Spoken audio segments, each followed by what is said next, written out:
아멘. 하나님의 말씀 시편 27편 1절에서 14절의 말씀입니다. 시편 27편 1절에서 14절의 말씀 우리 한 목소리로 같이 읽도록 하겠습니다. 시작. 여호와는 나의 빛이요 나의 구원이시니 내가 누구를 두려워하리요. 여호와는 내 생명의 능력이시니 내가 누구를 무서워하리요. 악인들이 내 살을 먹으려고 내게로 왔으나 나의 대적들 나의 원수들인 그들은 실족하여 넘어졌도다. 군대가 나를 대적하여 진칠지라도 내 마음이 두렵지 아니하며 전쟁이 일어나 나를 치려 할지라도 나는 여전히 태연하리로다. 내가 여호와께 바라는 한 가지 일 그것을 구하리니 곧 내가 내 평생에 여호와의 집에 살면서 여호와의 아름다움을 바라보며 그의 성전에서 사모하는 그것이라. 여호와께서 환난 날에 나를 그의 초막 속에 비밀히 지키시고 그의 장막 은밀한 곳에 나를 숨기시며 높은 바위 위에 두시리로다. 이제 내 머리가 나를 둘러싼 내 원수 위에 들리리니 내가 그의 장막에서 즐거운 제사를 드리겠고 노래하며 여호와를 찬송하리로다. 여호와여 내가 소리내어 부르짖을 때에 들으시고 또한 나를 긍휼히 여기사 응답하소서. 너희는 내 얼굴을 찾으라 하실 때에 내가 마음으로 주께 말하되 여호와여 내가 주의 얼굴을 찾으리이다 하였나이다.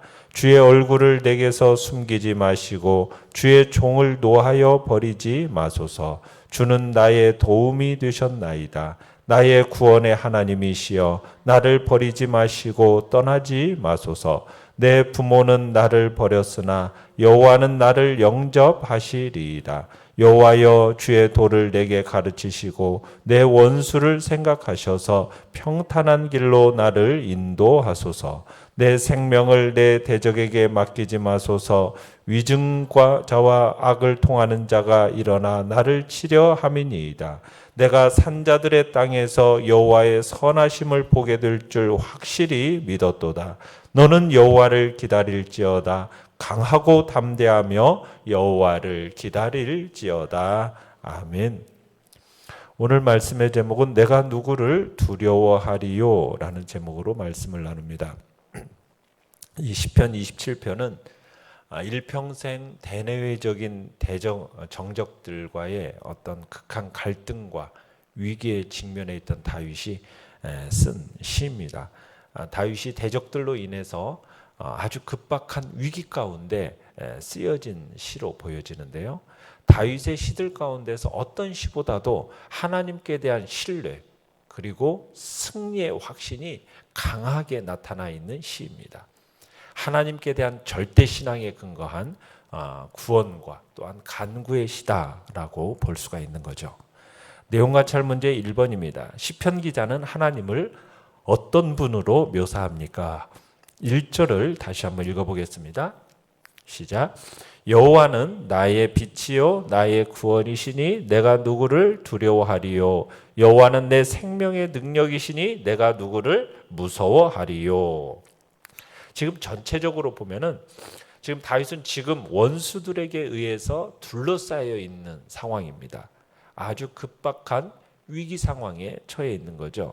자, 그런데 다윗은 그처럼 급박한 위기 상황 속에서 지금 두려워하지 않고 무서워하지 않는다라고 지금 선언하고 있는 것을 보게 됩니다. 그러니까 다윗이 지금 이런 급박한 상황 속에서 두려워하지 않고 무서워하지 않는 근거가 어디에 있다고 얘기하고 있습니까? 여호와 하나님이 자신과 함께 하시기 때문이라는 거예요. 그러면서 그 하나님을 세 가지로 1절에서 비유하고 있죠. 첫째는 빛입니다. 빛. 자, 빛이 임하면은 어두움은 설 자리를 잃어버리게 돼요. 물러가게 되어 있어요. 그러니까 다윗을 둘러 진치고 있는 이 환란이라는 것은 일종의 어두움이라는 거죠.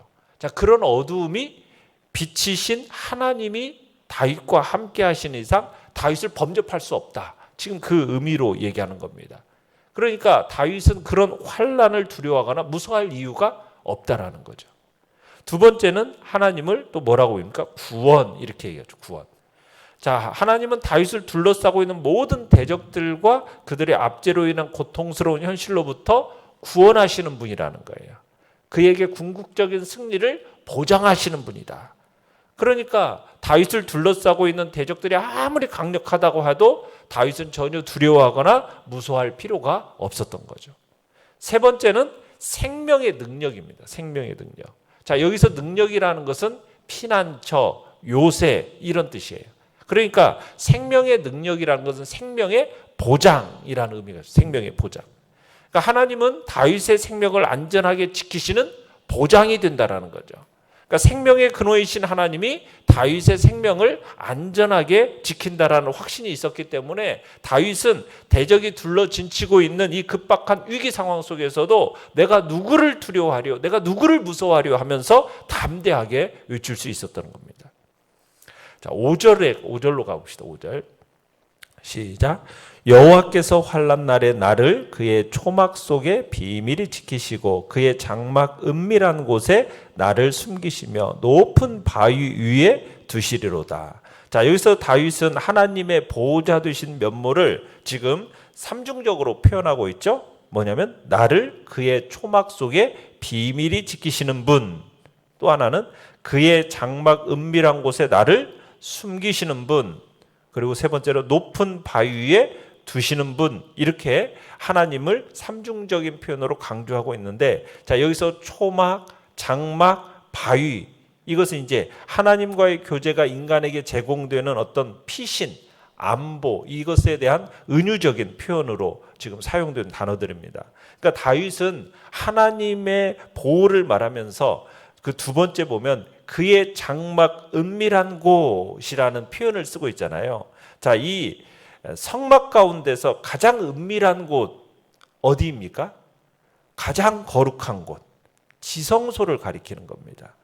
자, 지성소라는 것은 어떤 곳이에요? 아무나 들어갈 수 있는 장소가 아니죠. 1년에 한 차례, 그것도 대제사장만 대속죄일에 들어갈 수 있는, 오직 대제사장 한 사람만 출입이 가능한 곳이 지성소예요. 그런데 하나님께서 그 은밀한 곳, 이 지성소에 다윗을 숨겨주시는 분. 그러니까 이곳보다 더 안전한 피난처가 없는 것이죠. 자, 그런데 이 지성소라는 곳은 하나님의 또 임재를 상징하는 또 장소이기도 합니다.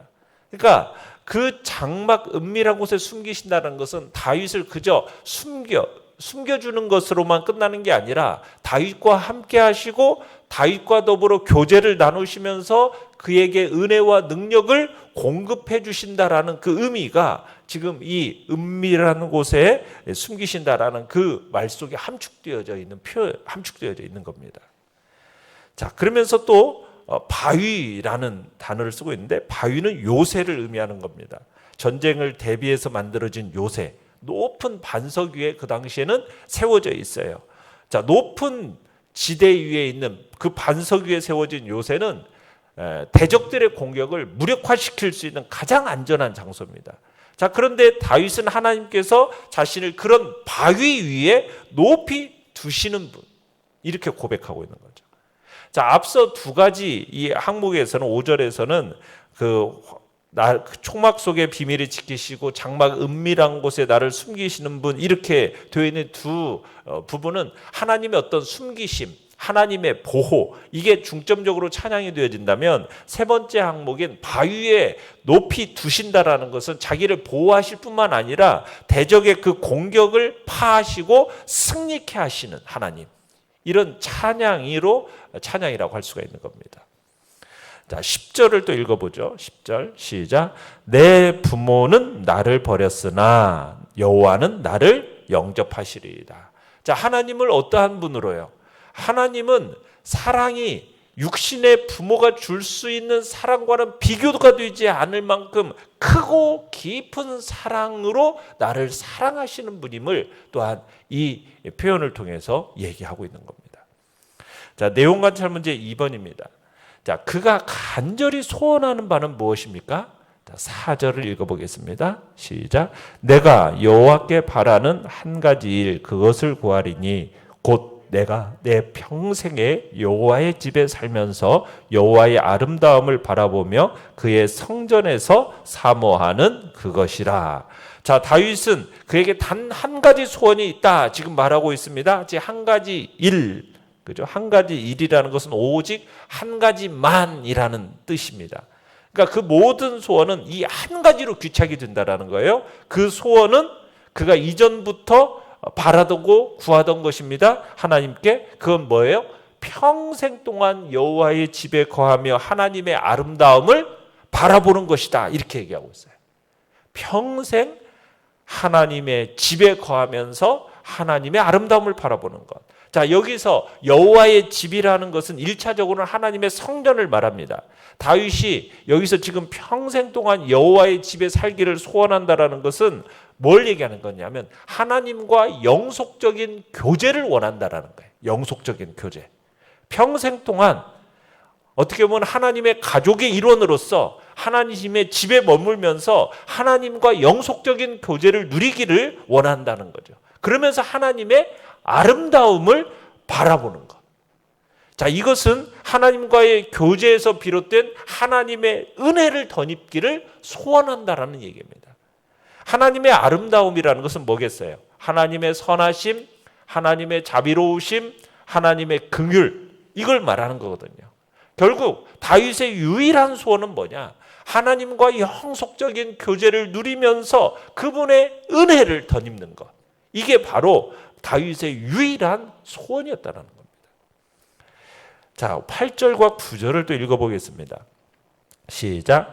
너희는 내 얼굴을 찾으라 하실 때 내가 마음으로 주께 말하되 여호와여 내가 주의 얼굴을 찾으리이다 하였나이다. 주의 얼굴을 내게서 숨기지 마시고 주의 종을 노하여 버리지 마소서. 주는 나의 도움이 되셨나이다. 나의 구원의 하나님이시여 나를 버리지 마시고 떠나지 마소서. 자, 여기서 지금 다윗은 하나님의 얼굴을 찾는데 하나님의 얼굴을 항상 찾겠다라는 어떤 과거의 이미 다짐을 지금 회상하고 있는 겁니다. 그러니까 하나님을 찾는다라는 것은 지금 다윗에게 있어서는 자신의 어떤 위급할 때만 하나님을 찾는, 주님을 찾는, 그게 아니에요.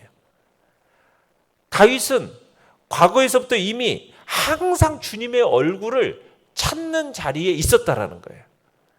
자, 여기서 하나님의 얼굴을 찾으라라는 것은 뭐냐면 하나님의 은혜와 하나님의 긍휼을 구하라는 뜻으로 다시 해석될 수가 있어요.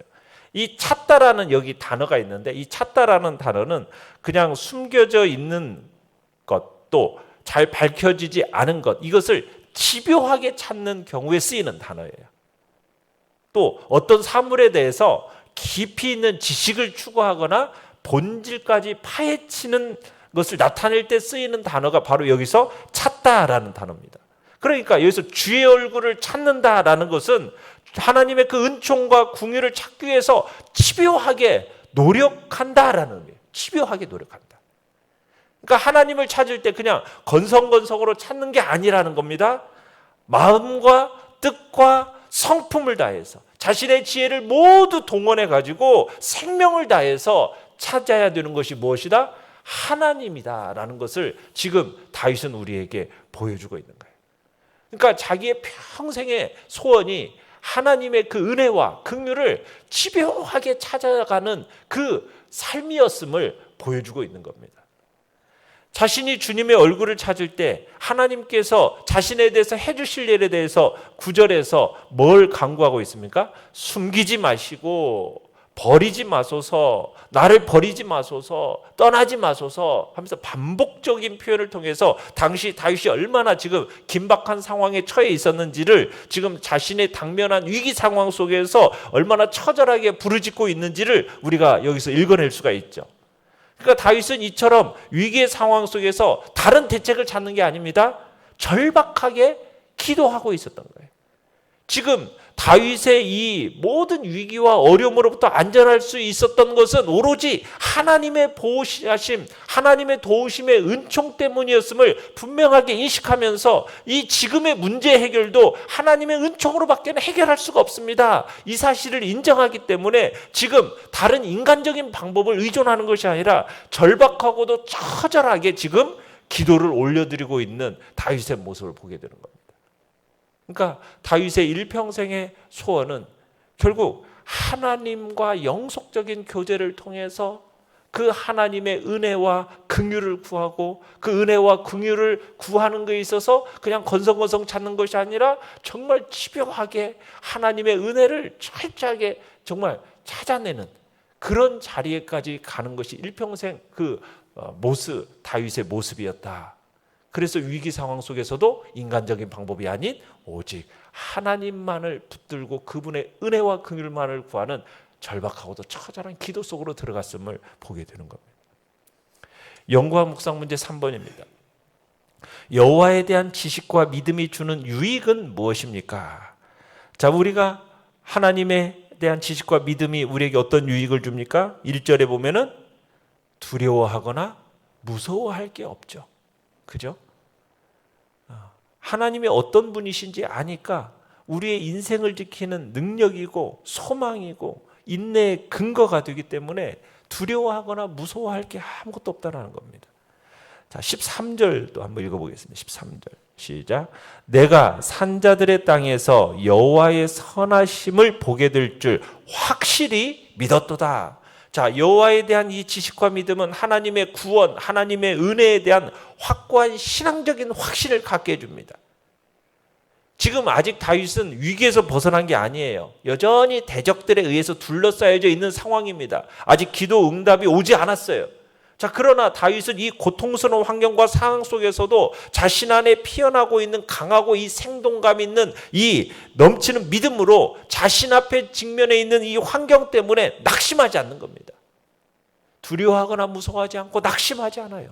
그 사건과 그 환경 너머에 계시는 하나님의 계획, 하나님의 은혜, 이것을 바라보면서 오히려 희망에 벅차 있는 겁니다. 이게 성숙한 믿음인 거죠. 이런 성숙한 믿음을 지닌 성도는 다윗과 같이 감격 속에서 하나님을 찬양할 수가 있는 것이고 어떤 시련 앞에서도 굴하지 않고 하나님의 뜻을 이루어가게 되는 겁니다. 자, 그래서 14절을 읽어봅니다. 14절 시작. 너는 여호와를 기다릴지어다. 강하고 담대하며 여호와를 기다릴지어다. 그러니까 다윗은 하나님이 자신에게 베풀어 주실 은혜를 지금 고대하고 있는 겁니다. 기다리는 것입니다. 그 하나님의 은혜의 직접적인 수요자이신 하나님을 소망하면서 그러면서 다른 사람들에게도 그것을 전하고 있는 거죠. 하나님을 기다려라. 하나님의 강하고 담대하게 하나님을 기다려라 하면서 하나님에 대한 신뢰를 다른 이에게도 전달해 주는 그런 자리에 있는 겁니다. 느낀 점 4번입니다. 여호와는 나의 빛이요 나의 구원이시요 내 생명의 능력이시니 내가 누구를 두려워하리요 내가 누구를 무서워하리요 라고 선포하는 이 시편 기자의 모습에서 무엇을 느낍니까? 여러분, 하나님이 함께 하심을 확신하는 자에게는 두려움과 무서움이 없음을 느끼게 됩니다. 여호와가 누구입니까? 바로 말씀으로 천지를 창조하신 분이십니다. 능력의 한계가 없는 전능하신 분이십니다. 그러한 하나님이 나와 함께 하신다면 두려울 게 있어요? 없다라는 거예요. 여러분, 엘리사가 아람 군대에 의해서 포위를 당했을 때 그 사환은 벌벌 떨었어요. 그런데 엘리사는 아주 담대했습니다. 어떻게 담대할 수가 있었습니까? 두려워하지 않을 수 있던 이유가 뭡니까? 하나님의 군대가 나를 둘러 진치고 있기 때문에 나는 두려워하지 않는다. 마치 27장 3절에 같은 말씀인 거죠. 군대가 나를 대적하여 진칠지라도 내 마음이 두렵지 아니하며 전쟁이 일어나 나를 치려할지라도 나는 여전히 태연하리로다. 여러분, 그런 태연함이 어디에서 오는 겁니까? 하나님에 대한 신뢰에서 오는 거죠. 그 하나님이 나와 함께 하십니다. 오늘 우리 성도들과도 함께 하십니다. 우리들을 향해서도 내가 과연 너를 버리지 않고 과연 너를 떠나지 아니할 것이다 말씀하셨고 약속하셨습니다. 실제로 성령 하나님이 바로 예수 그리스도를 영접하는 그 순간부터 내 안에 이미 존재해 계시잖아요. 내 안에 지금 내주해 계시잖아요. 우리가 두려워할 게 뭐가 있느냐는 거예요. 급박한 위기 가운데 닥친다 할 때라도 두려워할 이유가 전혀 없다라는 거예요. 내 안에 누가 계셔요? 성령 하나님이 계시는 거예요. 그 하나님을 정령 신뢰한다면 우리 안에 두려움이 없어야 된다는 거죠. 오히려 바울은 이렇게 얘기하죠. 하나님이 우리를 위하신다면 누가 우리를 대적하겠는가? 오히려 이런 로마서 8장 31절에서의 반문과 같은 이야기가 나올 수 있는 겁니다. 우리에게 두려운 것은 하나님이 함께 하시지 않는 게 두려운 거죠.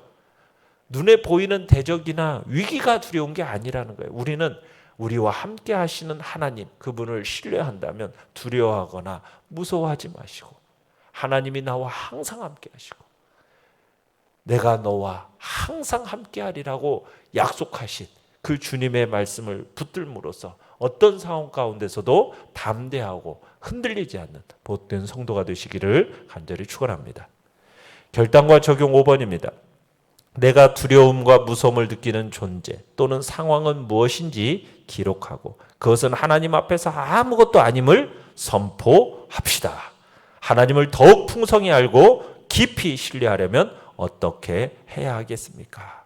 우리가 이 진리의 말씀들을 마음속에 새기면서 그 말씀을 더 깊이 묵상하고 그 말씀을 붙들고 기도의 자리로 나아가서 우리가 함께 하신 그 하나님을 체험해 나갈 때 그 하나님의 그 풍성함을 우리가 더 깊이 누리는 자리에 있게 될 것입니다. 오늘의 기도 같이 읽겠습니다. 시작. 문제 너머에서 일하시는 능력의 하나님을 바라봄으로써 두려움 없이 믿음의 한 발을 내딛게 하소서. 아멘. 말씀을 생각하면서 기도하시고요. 연약한 우리의 지체들을 위해서 기도해